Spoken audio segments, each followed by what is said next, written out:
week is out. As you guys have continued to think about this, I know we kind of all settled yesterday on the belief that it is going to a 9-game schedule. 3 permanent opponents. And I think we all like that. It's basically the pods without them being in actual pods. It was the most popular fan model with a slight tweak that you won't even really notice.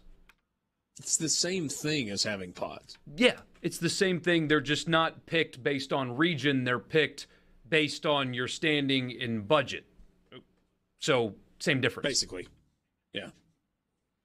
Yeah, I guess with the pod model, it was you play the 3 teams in your pod every single year, and then you play 4 teams from another pod.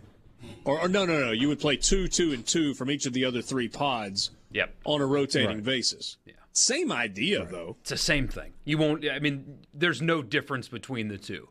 None. And there are kinks to be worked out, right? You're going to play 3 permanent opponents every single year, and then you're going to have 6 other games. Now, I don't know if you're going to play 6 non-permanent opponents in consecutive years, and then you play the other 6 the 2 years after that, or if it's you play 6 on, 6 off, 6 on, 6 off. What would you prefer? I would like to see home and home, home and home. Yeah. Instead of every other year. You play your same 3 every year, and then you've got 6 that you play in 2 consecutive years, and then you play the other 6 the next 2 consecutive years. I think that's how I do it. That gets you to everybody plays everybody in a 4-year span? Yes. Yep. Okay. So if you ask what I prefer, Borky, I would prefer 8 games, but that's just me. Well, there's a wrinkle. I think I'm going to win that debate. There's a wrinkle that was added today. Greg Burns said that they are considering, and it seems likely, removing the you have to play a Power 5 team outside of the SEC stipulation. Well, they have to do that if you go to 9. You can't, because then you're going to have some rough years on the bottom half of the conference. You got to keep some those three games. We talked about this on it'll be tomorrow's Thunder and Lightning. Those 3 games, Alabama, Georgia, Texas, they'll still keep some of those kickoff classics. State, Ole Miss, Kentucky, South Carolina, Group of 5 FCS. That's your you won't be seeing any more marquee non-conference matchups here in this state if they go to 9 conference games. I'm not 100% sure that I agree with that. Because think about it. You've got several teams that have already got a built-in Power 5 opponent that they're going to play every year. I mean, South Carolina, Clemson, I think are still going to play every year. Georgia those Tech, teams Florida State. Well, I'm not worried about Georgia, but South Carolina, Kentucky. Kentucky, Louisville every year. Yeah, I mean, those teams are just kind of screwed, for lack of a better word. They're going to play 10 Power 5 games a year. That's rough. But do you think, for example, Ole Miss and Mississippi State, when they look at their future schedules that they have planned out for the next 15 to 18 years, in some cases, are going to bang all those Power 5 games? You think Ole Miss is going to cancel the home with Southern Cal? I talked about that today. I said, in 2025, State is scheduled to play Arizona State at home. That would be a year after playing them in Tempe. I don't think they'll play that game. Here's why I think they will. Because before COVID, there was a decline in attendance. Big-time decline in attendance. It was happening every year. Even in the SEC, which is the most attended football conference in America, it was going down. The at-home experience continues to get better and cheaper. COVID came, and nobody could go to games, and people got really comfortable not going to games anymore. It's going to be hard to sell out your stadiums moving forward. And on top of that, when you've got these rights deals that are worth hundreds and hundreds and hundreds of millions of dollars, ESPN is not going to write checks to see Troy and Middle Tennessee and Central Arkansas on everybody's schedule. The TV networks are going to say, if we're going to give you this money, you can play an FCS team, because I actually agreed with what Jimbo Fisher said today. I loved it. We need to preserve FCS football if we can. Keeping the bye games is important for the overall health of college football. Love that he said that. I agree. But you can have your bye games. You can have 2 of them or whatever. But you better start increasing your TV product. So the networks are going to want it. And then Keith Carter, John Cohen, if they still have their jobs by then, I've got to sell tickets. I've got to get people to show up because people aren't showing up anymore.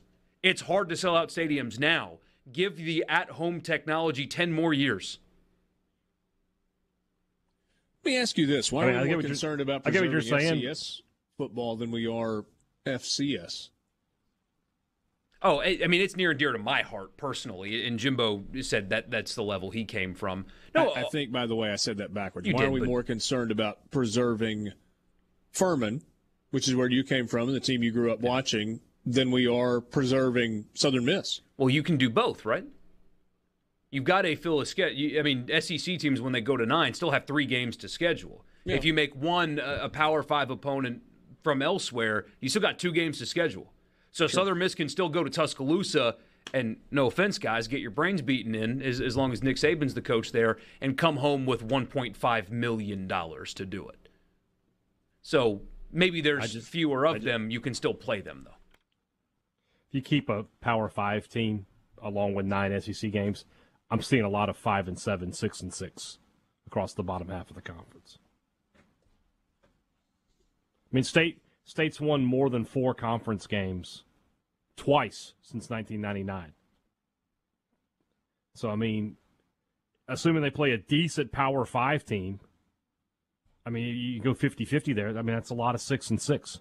I mean, I don't think that you're going to see Ole Miss scheduling home and home with Southern Cal, but I don't think it's completely out of the realm of possibility that a home and home with Purdue is something that you shy away from.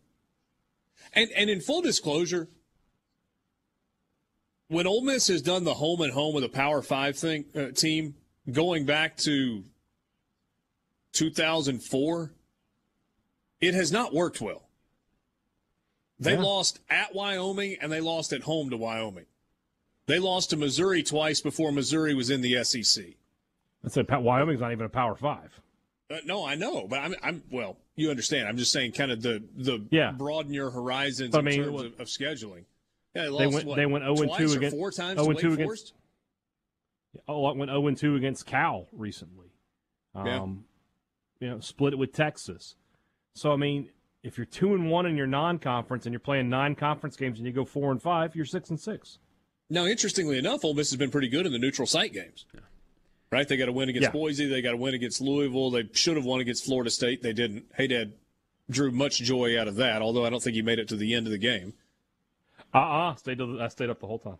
Oh, I thought it was the next morning when you found out that. No, it was some friends in my group text that found out, but I was aware of what had occurred. Yeah. So, I don't know. I do think as a college we ain't football all scared fan, like Mississippi State. Is. Okay. Somebody's like, we ain't all scared like Mississippi State. Okay. We'll see what happens. What's the difference between 6-6 and 7-5? I mean, there's not a huge difference. There isn't. But what's the difference between 7-5 and 8-4? And that's what 8 conference games gives you a much better chance at. What's the difference between 7-5 and 8-4? State finished 8-4 in 2010 and was ranked 15th in the country. What did that get them? Big difference. Their first New Year's Day bowl appearance in however many years. Doesn't matter in an expanded playoff era. Yeah, there's more margin for error, right? I mean, 9-3 might get you into a 12.